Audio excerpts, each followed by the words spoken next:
Hey everyone, welcome back to the channel. Today I am going to share a super simple trick to get your hallways looking absolutely spotless and smelling amazing. Tired of dull floors and streaks? Let's fix that right now. First, always start mopping from the corner farthest from your exit. This way, you won't step on your freshly cleaned floor. It's a game changer, trust me. Next, fill your bucket with warm water and add just a few drops of your favorite floor cleaner. You don't need a lot to get that sparkling clean and lovely fragrance. Now, here's the key. Make sure you wring out your mop really well each time you dip it.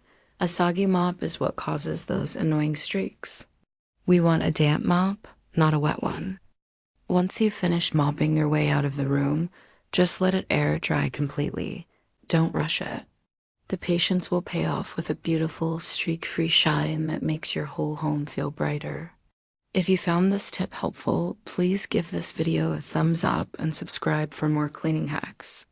Thanks for watching, and see you next time.